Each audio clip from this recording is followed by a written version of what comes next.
Hello, my peoples! Como vocês estão? Como estão passando? Como passaram de ontem para hoje? Como foi a aula ontem? Deu para compreender bem? É um conteúdo meio denso, com bastante informação, né? Mas que assim, ele é um conteúdo muito a título de curiosidade, né? O que a gente precisa entender? Principalmente conhecer quais são as infecções sexualmente transmissíveis, quais são as principais formas de contato, né? Ninguém vai precisar ficar decorando o nome de IST, decorando o que transmite, mas é importante a gente ir conhecendo e sabendo ali, né, quais são as principais formas de contágio, quais são as principais formas de tratamento, como que se previne, né, para a gente ir avançando aos pouquinhos dentro desse conteúdo que é tão importante. Então hoje a gente vai continuar falando sobre isso, como são várias, eu trouxe algumas para a aula de hoje, para a gente fechar essa parte. Um pouquinho, ontem a gente falou sobre HPV, a gente falou sobre cancro mole, nós falamos sobre DIP, sobre donovanose, certo? Trouxemos ali algumas para a gente iniciar esse conteúdo e hoje a gente vai dar continuidade falando sobre essas, né? Retomando assim, de todas as que a gente falou ontem, a mais importante da gente conhecer é o HPV, porque ele é uma doença que está bem alta e que, se a gente for pensar em grupo de risco, a fase da adolescência são os grandes... vocês, né, os adolescentes, são o grande grupo de risco dessa doença, né? Então, por que é importante a gente conhecer, a gente saber que tem a vacina, que a gente tem o direito à vacina? Porque nós somos... vocês, né, eu já sou um pouco mais velho, são o principal grupo onde se contamina com esse vírus do HPV, certo? Então, vamos avançando, a gente vai ver mais algumas dessas doenças. Então vamos lá falar um pouquinho sobre a gonorreia. Quem é a gonorreia? A gonorreia ela é uma IST que é transmitida por bactérias, certo? Mais de um tipo de bactéria, nós temos, se eu não me engano, 3 tipos de bactérias que transmitem essa IST. E o que ela vai causar principalmente? Dor para urinar, então quando vai fazer xixi vai sentir dor, vai sair alguns líquidos, algumas secreções, alguns fluidos, principalmente amarelados também junto com a urina. A mulher junto com a menstruação vão sair também alguns corrimentos, certo? Vão ter alguns tipos de sangramento, principalmente durante as relações sexuais. Então ela já é uma IST que ela começa a causar problemas um pouco mais graves, então sangramentos mais graves quando a pessoa vai ter uma nova relação sexual, certo? Alguns sintomas na hora de urinar e também algumas pequenas feridas podem começar a surgir e um ardor nessas feridas, certo? A principal forma da gente prevenir da gonorreia é como? Utilizando camisinha durante a relação sexual. Como que a gente trata? Então a gente vai ter que fazer um diagnóstico, vai ter que ir no médico, o médico vai fazer o diagnóstico, vai descobrir se é realmente gonorreia e a partir disso ele vai entrar com antibiótico que vai permitir o tratamento. Normalmente quando você tem um parceiro fixo para a relação sexual, se você tiver infectado, principalmente nesse caso aqui da gonorreia, o seu parceiro também vai precisar fazer esse tratamento com antibiótico porque ele pode estar também infectado, certo? Agora vamos falar um pouquinho sobre a sífilis. A sífilis ela é uma IST bem conhecida, bem divulgada. Por quê? Porque ela é uma IST com um grande índice de contágio. Então, muitas pessoas se contaminam por essa IST, certo? Como que ela é transmitida? Pela relação sexual também, certo? E ela é causada também por bactéria. Então, a gente vai ver que a maior parte das doenças, elas são causadas por bactérias, certo? A sífilis, ela tem uma questão bem importante que ela vai ter diferentes fases e diferentes sintomas em cada uma das fases. A primeira fase, ela vai ter geralmente uma única ferida ou no pênis, ou na vagina, ou no ânus, e essa ferida vai ficar ali entre 10 e 90 dias depois que a pessoa se contaminou. E essa ferida normalmente é uma ferida que não tem dor, que não coça, que não arde, que não gera pus, nada demais, sabe? Então muitas vezes as pessoas que são contaminadas, nesses primeiros 90 dias, nem percebem porque não se incomodam com a ferida. Então esse é o primeiro estágio. Depois a gente tem o segundo estágio da sífilis. Então esse estágio vai acontecer normalmente ali por volta de 6 semanas depois da infecção e pode durar ali até 6 meses depois, certo? Então, vão começar a aparecer algumas feridas maiores, algumas manchas no corpo, manchas na mão, manchas nos pés, certo?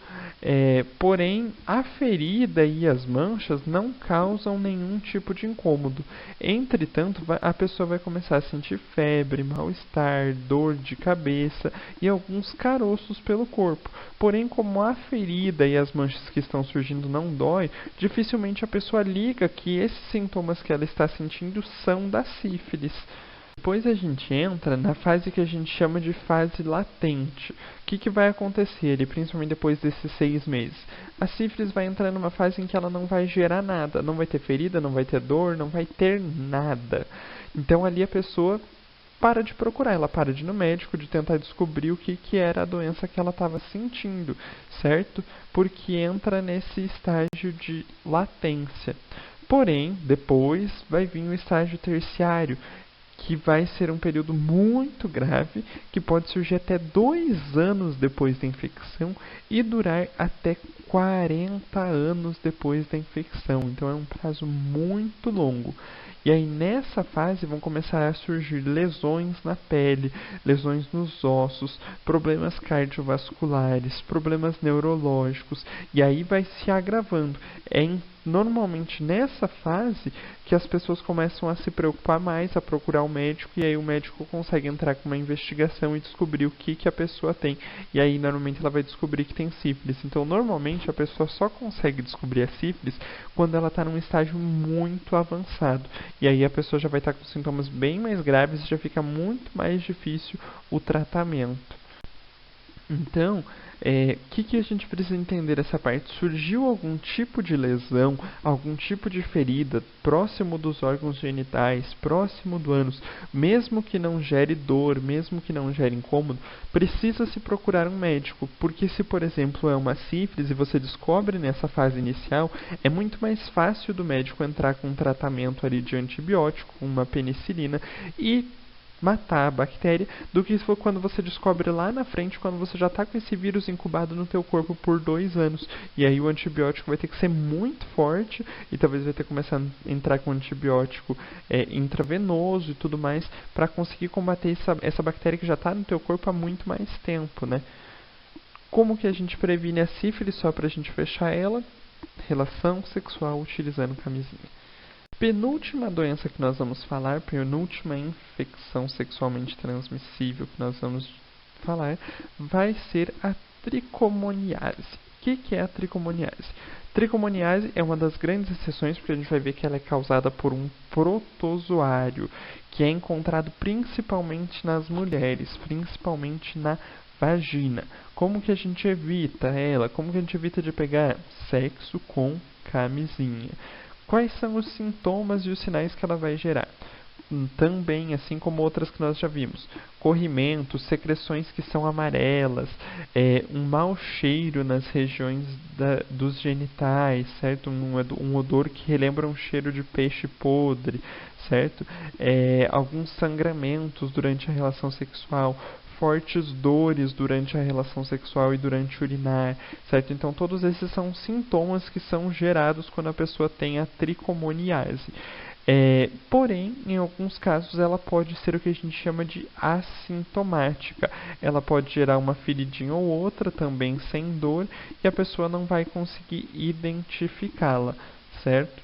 Como que a gente faz o diagnóstico? Procurando um médico, o médico vai solicitar os exames, e aí ele vai entrar com um remédio, né, que vai tratar acabando com esse protozoário, fortalecendo o nosso sistema imunológico para que o nosso sistema imunológico combata esse protozoário, certo? Para a gente fechar, então, nós vamos entrar agora na mais conhecida e na mais popular infecção sexualmente transmissível, que é a AIDS. E o que eu quero começar falando sobre a AIDS? Nós precisamos diferenciar a AIDS e o HIV, certo? Porque as pessoas acham que AIDS e HIV é a mesma coisa. E AIDS e HIV são coisas que estão ligadas, mas que não são a mesma coisa. HIV é um retrovírus, é um vírus que vai causar uma doença que nós vamos chamar de AIDS, certo? Então, a AIDS ela é uma doença causada pela infecção do vírus HIV, que é um vírus de imunodeficiência, que aí a gente já vai falar sobre isso, certo? Então, sempre lembrar que o vírus é o HIV, que a doença é a AIDS, certo?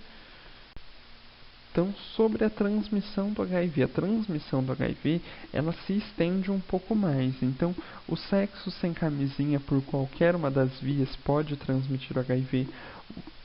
O compartilhamento de seringas, transfusão de sangue contaminado, de mãe para filho durante a gravidez e durante a amamentação, instrumentos que sejam cortantes. Então a gente consegue ver aqui que a AIDS, a gente tem uma gama muito maior de transmissão, muitas outras formas de transmissão além do sexo sem camisinha. Então aqui nesse caso a camisinha não impede você de pegar AIDS, impede na questão do sexo, mas você pode pegar AIDS por seringa, por transfusão de sangue, de mãe para filho, por instrumentos cortantes. Então nós temos outras formas de contágio além da relação sexual, né? E aí, quais são os sintomas causados pela AIDS? Então, como eu disse, a AIDS ela é causada por um vírus que nós chamamos de vírus de imunodeficiência. O que o vírus do HIV vai fazer no organismo? Ele vai atacar todas as células de defesa do organismo da pessoa infectada. Então, toda célula que o nosso corpo tem que é para nos defender é atacada pelo HIV. E aí a pessoa vai ficar o que a gente chama de imunodeprimida. Ela não tem célula para se defender de nenhum tipo de doença. Então qualquer resfriado que a pessoa pegue pode ser letal e levar à morte. Então não necessariamente quando a pessoa tem AIDS, ela vai morrer pela AIDS. Muitas vezes a pessoa ela acaba morrendo por outras doenças que ela acaba pegando e que esse sistema dela imunológico que está deprimido não permite que ela se defenda dessas doenças. Então, uma simples gripe que o nosso organismo consegue reagir muito rápido, o organismo de uma pessoa que tem IST não consegue reagir tão rápido da mesma forma e isso pode levar até mesmo à morte, certo? Como que funciona o tratamento? A AIDS ela ainda não tem cura, certo? Então a pessoa ela vai ter que tomar o que a gente chama de coquetel, que são vários medicamentos juntos que vão combater a reprodução desse vírus e vão aumentar as células de defesa do organismo. Entretanto, como eu disse, não tem cura. A pessoa ela vai precisar tomar esse coquetel a vida toda. E ela tem que ter um cuidado muito grande com tudo, porque qualquer outra doença que ela pegue pode levar à morte, certo? Concluindo então aqui, né, pessoal, fechando essa parte, o que a gente precisa saber? A gente precisa compreender bem certinho ali que a maior parte das doenças sexualmente transmissíveis, elas são evitadas a partir do uso da camisinha. Então lembrem que eu falei que o único tipo de método contraceptivo que previne de DSTs, de ISTs, né? DSTs, doenças sexualmente transmissíveis, e ISTs, infecções sexualmente transmissíveis, representam a mesma coisa, né? É a camisinha.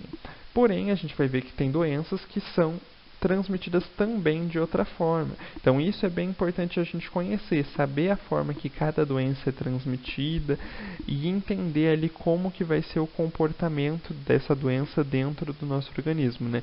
Então são várias doenças, é um conteúdo bem amplo, é um conteúdo bem teórico, que não tem muito o que eu ficar deixando ele mais maleável, mas o que eu precisava mesmo aqui nas 2 aulas dessa semana era apresentar essas doenças para vocês, para que vocês tivessem o conhecimento da existência delas, vocês tivessem o conhecimento de doenças que são transmitidas principalmente pelas relações sexuais ou por fluidos corporais, né? E que a gente entendesse ali as formas de transmissão, os métodos de nós evitarmos o contágio dessas doenças e que sempre, todo caso, surgiu uma ferida em um órgão genital, teve algum sintoma de diferente nas regiões genitais, a gente precisa procurar um médico para que ele entre com os exames, para que a gente descubra a doença e possa entrar com o tratamento, que pode ser um antibiótico, um antifúngico, ou até mesmo a gente se prevenir disso tomando a vacina, como no caso do HPV. Certo? Então, por hoje era isso, por as aulas dessa semana eram isso. Tenham um ótimo restante de semana, fiquem bem, se cuidem. Até a nossa próxima aula, meus queridos. Lembrando que a gente vai ter então hoje uma atividade sobre isso, né? Ontem não teve atividade porque eu ainda iria concluir o conteúdo. Hoje eu vou deixar aqui no slide depois uma atividade para a gente fechar bem, para sistematizar bem esse conteúdo, tranquilo? Então, fechou, até a próxima, meus queridos.